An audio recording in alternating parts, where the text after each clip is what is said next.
Even at this age right now, he's knocking people out in boxing. So imagine the precision and the time and the speed that he brings to the game when he was at his peak. That if she and her sister has to fight the Jake Paul and Logan Paul brothers, how many seconds would it take to put them to sleep, right?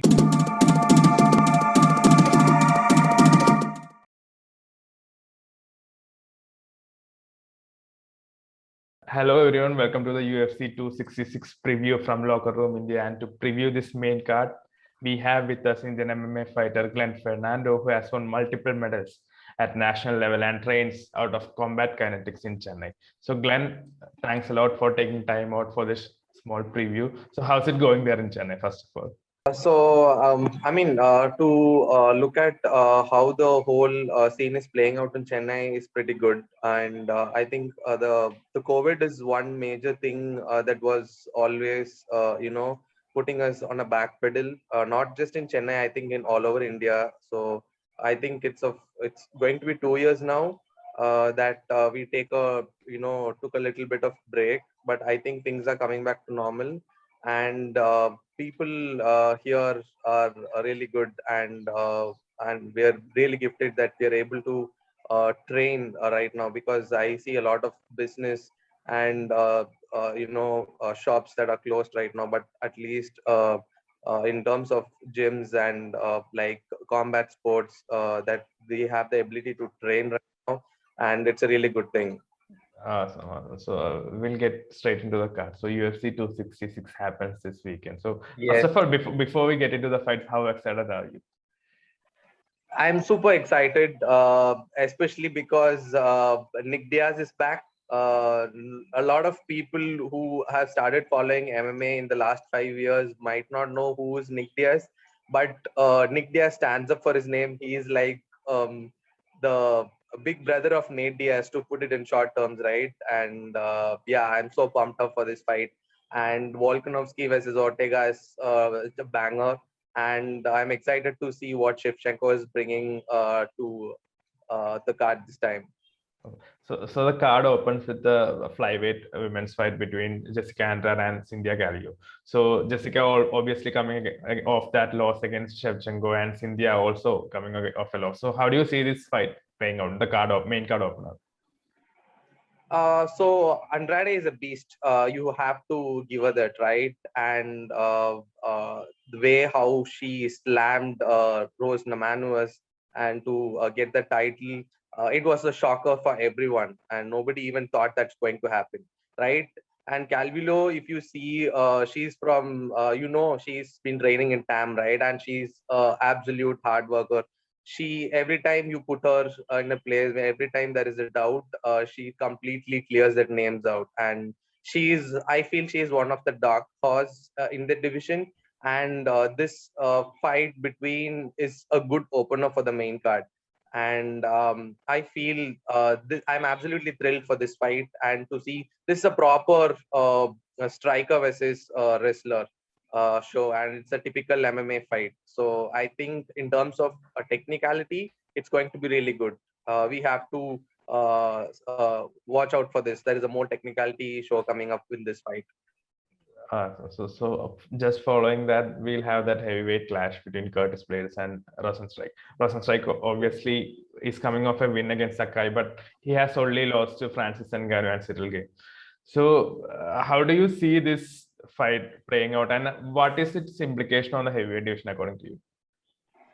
Um, uh, uh, Actually, it's a good thought to think about it that way. But heavyweight, be honest, heavyweight, it's unpredictable, right? And this is the first time I'm seeing uh, uh, when Cyril Gane won the fight, last fight. This is the first time I'm seeing much more technicality coming into the heavyweight division, and so Curtis Blade. To lose to someone like Derek Lewis was very, very unexpected, because he's a hardcore wrestler. And even if you see the fight passes where Curtis Blades, they talk about Curtis Blades takedown, right? It's absolutely unimaginable, the amount of pressure and the amount of energy that goes into one of his takedowns, right? And I don't know. I cannot.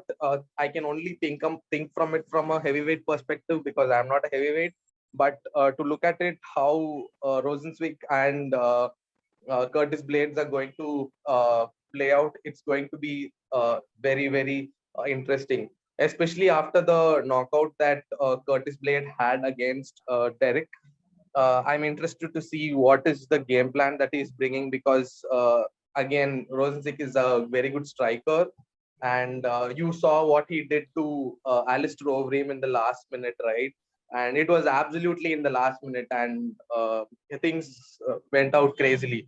So I'm very interested to see how this is going to play out. This is again a striker versus a wrestler, so this is going to be an absolute interesting one. So do you see this one going the distance? I don't think so. I think Curtis Blade will get the hands raised, but I'm interested to see if it goes all the way to the bell. Awesome, awesome. So after this fight, we have the most awaited return of Nick Diaz. So before we start, like, where were you when the first fight happened in 2004? To be honest, I wasn't watching MMA at that early. But later, when I started watching Nick Diaz fight when he actually fought Anderson Silva, and the moment that he slept on the floor when Anderson Silva was standing up, I knew I saw the fights building up to Anderson Silva, right? And Anderson Silva is an absolute legend. Even at this age right now, he's knocking people out in boxing. So imagine the precision and the time and the speed that he brings to the game when he was at his peak. And for someone like Nick Diaz to come and sleep on the floor like that, I was like, what is this guy doing? Is this guy out of his mind or something? Like it's a game of MMA, right? And if you people can come and slam you on the ground, they can just punch you while you're down, right? And to see Nick Diaz do that, I was like, okay, I didn't know how to react at the first place, and then I was like, okay, this is playing out well. Let's see how it goes. And that guy actually brought the crowd up, man. And then that is when I knew about Nick Diaz. But that time, I think Nate Diaz wasn't a big scene. He was into this tough finale, and that he was just coming up, and people were starting to notice him. And yeah, that is how I started watching Nick Diaz fights. And then I saw his fight against Lawler, and the initial fight, I was like, it wasn't even like a proper hook how he knocked out Robbie Lawler last time. And I was like, dude, this guy has got some power. And to the fight that I see about how he plays out against other players he won against in WEC and Strikeforce, it was very interesting. And then later I came to know about these guys who do triathlon, and their cardio is insane, man. Their cardio is insane. I cannot even explain. I think it's one of my dream if I get to train with the Diaz brothers to see to what extent they go. Awesome. So do you think a lot of people are overlooking Robbie Laurel because all the hype and highlight is on Nick Diaz? Yes, that's true.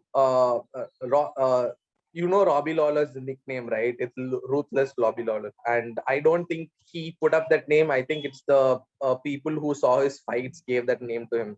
And when Robbie Lawler, and you cannot put that, that man uh, as a nobody, because you should see his fight against Rory McDonald, and it was absolutely stunning. He broke that guy's nose, and he also fought who's this other guy, Hendricks, who devastated George St. Pierre, DSP. and it was a very close match when George St. Pierre won the title again, and that is when George St. Pierre called for a retirement, which was a shocker.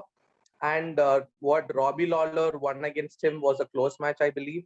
But after that, you should see Lawler. He was in his absolute peak. He even broke Carlos Condit in his title defense.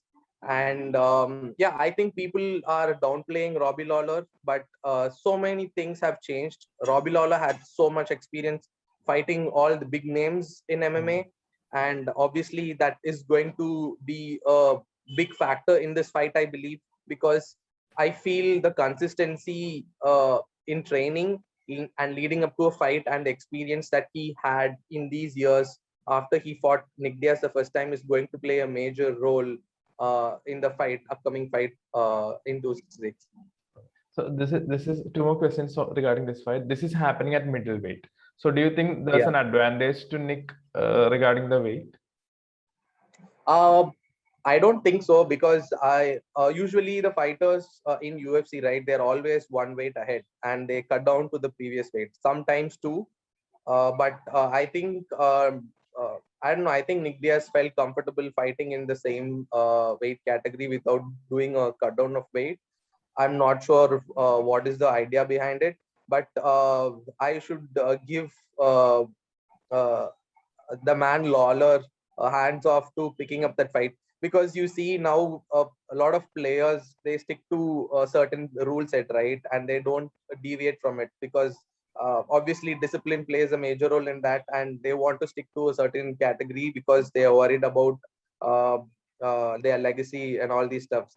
But Lawler is someone who is a game man, and he doesn't it's like, I don't care what weight you want to fight, I don't care how you want to fight. It's just that I want to fight you. That's it. And he especially, I feel he picked up this fight in middleweight because he wants to prove the people wrong, and he wants to show how the fight can go the other way when he fought Diaz. Because even in the first fight, if you notice, even after he face planted him, he was devastated and he couldn't agree to the fact that he got knocked out, right? And this time it's going to be different.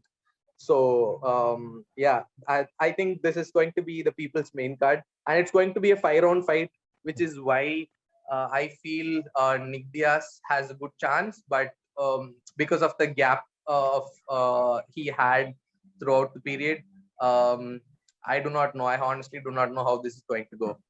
So a lot of people are commenting like negative things on the video that UFC recently posted of Nick Diaz shadow boxing for the rendering pictures. So Yes. like, what are your thoughts on that? Like, did you find anything particular?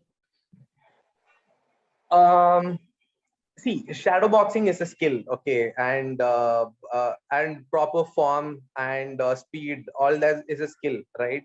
And that doesn't actually affect anybody in a fight.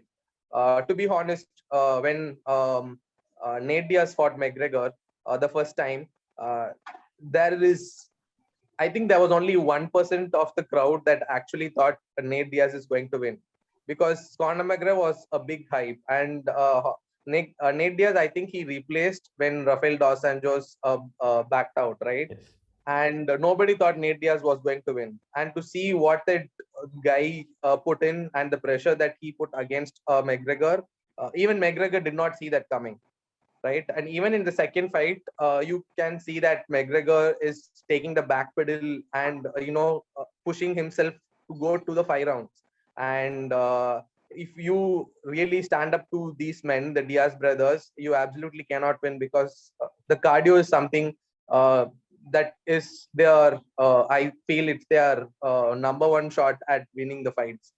And the way Nick Diaz fights, he always fought like that. The how he shadow boxes or how his body looks like, I don't think it matters, because none of these both the Diaz brothers didn't have like a six pack and a proper body structure. They're always sloppy.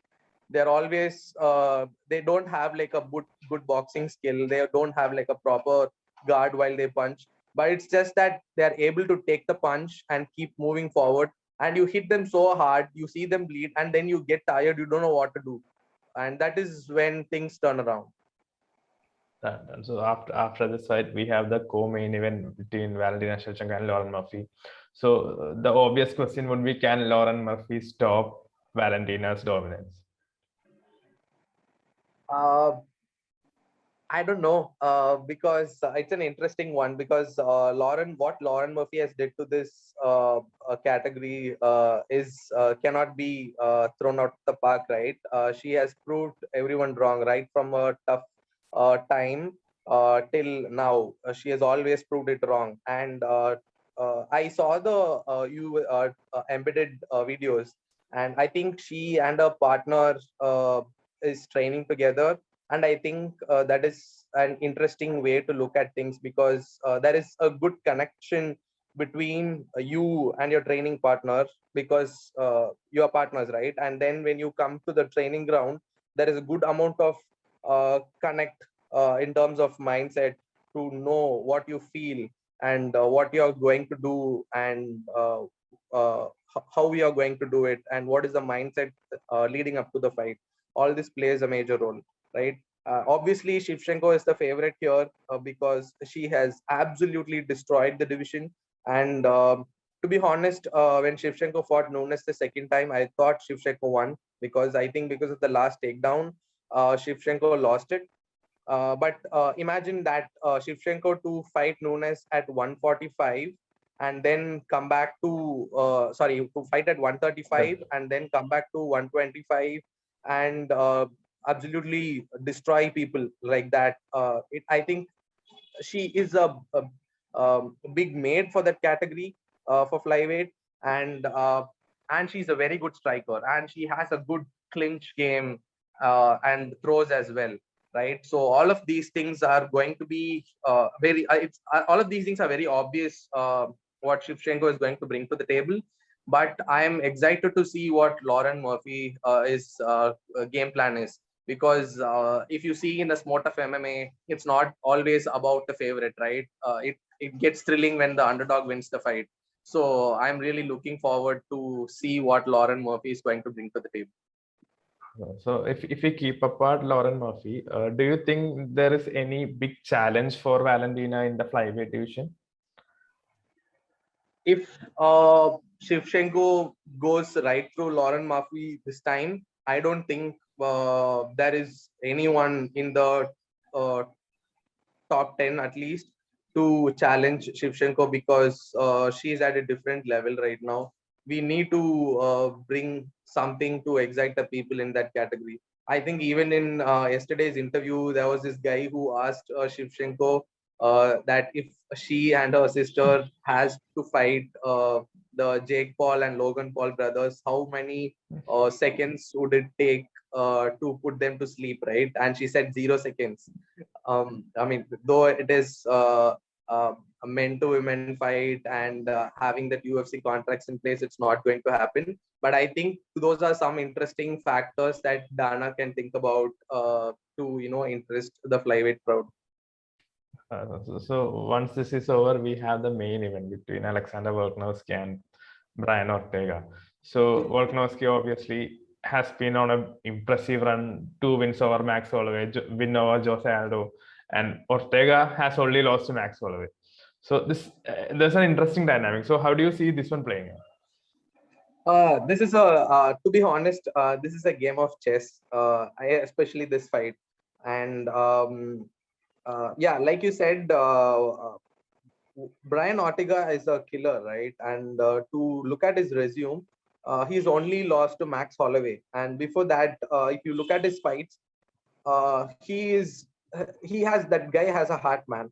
And every fight that he's fought tough dudes, and he's always looking for the finish. Even in the third round, you cannot ignore that guy. Even if he's down for 2 rounds, third round he's going for the finish, right? And this is like a proper wrestler versus grappler, right? And Ortega has a very good guillotine, and Alexander is a great wrestler. So that it's always about whether you're going to get my neck or not, right? And I think it's going. I feel it's going to be like a proper striking, and I'm interested to see how this is going to play out, because especially after the Max Holloway fight, Ortega has improved crazily. Korean Zombie, right? Everybody knows Korean Zombie. That guy is a masterclass. He's top notch in counter attacks. The way he knocked out who's this dude? Brandon Moreno.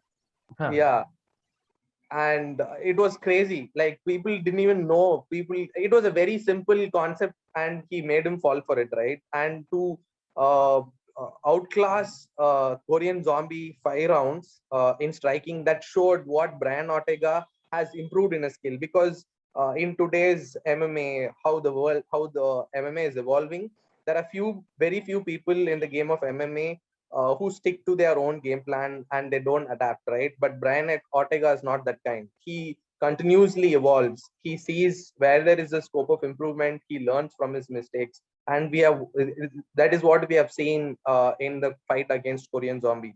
So we cannot exclude his striking as well, and he's very good at grappling. Everybody knows that. So he's very strong right now.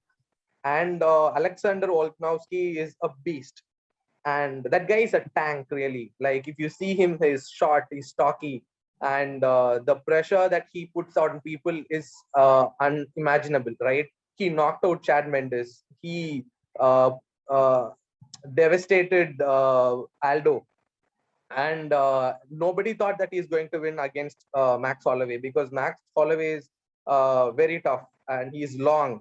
And to see the height difference, it was I didn't even know that Alexander Volkanovski is going to be a big challenge for Max Holloway. And in the first fight, he dominated Max Holloway with his leg kicks, with his jabs, with his uh, everything that he did against Max Holloway. It was absolutely wonderful. Um, and in the second fight, Max Holloway made some changes. It was a close fight, but you saw Alexander getting his hands raised, right? I think it's because of the hard work he and his teammates puts it uh, in the camp. Unfortunately, for the spectators, nobody sees how the fight camp goes. That is one reason I would root for Alexander Volkanovski, because dudes like Israel Adesanya, Dan Hooker, Brad Riddle, all of these guys are really, really mad players, right? And when somebody is fighting from their camp, they absolutely give it their all to get that man hype. And once I saw a training video of Alexander Volkanovski training for almost 30 minutes, full on wrestling, and the last 30 seconds going on taking people down like Dan Hooker, Israel Adesanya, and so on. And you could see that guy is tired, and you could see that guy could fall down any moment, but he was continuously taking people down. And to bring that kind of energy and that kind of mental toughness into a fight, it's really going to be interesting to see how what Alexander is going to bring to the table. And this a tough season. If you have noticed, you could see that Alexander is not the kind of guy who will back out, right? Even if you dominate him in round one or round two. We saw that in the Max Holloway fight, in the second fight. He got dominated, he got head kicked, and we thought the fight was going to be over. And you saw how he bounced back in the last three rounds. And even the tough that I noticed, it's not only about him, it's about being the kind of guy he is. The first four fights, Brian Ortega won it easily. And then Alexander Volkanovski thought, okay, I have to do something about this. He put in that mind game inside his team, and he won again. And that shut Brian Ortega to a little bit, because nobody saw that coming. So right, so that is something that's really interesting. So even if Brian Ortega strikes him in round one or round two, I think this is going to go all the way to 5 rounds.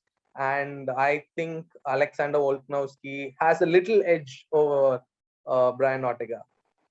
So if you had to pick one fight from these 5 fights that will steal the show, like which fight do you think will steal it? I would choose two. It will be Nick Diaz against Alexander Nick Diaz and Lawler versus Alexander versus Brian Ortega. But the thing with Nick Diaz is it could be a failure also, because Nick is fighting after a long time. But I hope he brings the Diaz fire back. And yeah, like I said, Ortega versus Volkanovski is going to be a great one. It's going to be an absolute chess match. I don't think people who are watching this show of 266, let me give you a small hint. Please do not take your eyes off the card, because anything might happen any moment, and you can expect absolute banger. Awesome. So Glenn, thanks a lot for taking time out for this small preview. and we'll hopefully talk soon about your career and maybe preview some another UFC card. So thanks a lot for Sure. taking time. Is there something that you want to put out to the viewers before we close? Yes, I'm really excited that the game of MMA is how it's evolving in the with the Indian crowd, and I really like to see. And hands off to you guys to the locker room because this is something that I always thought, right? Because there is no media coverage, and media is one area that I feel could make a big change in any sport or in any platform.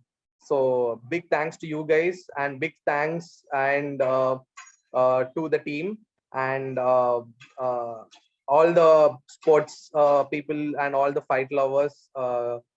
Kudos to you. Enjoy the fight, and let's have a good time.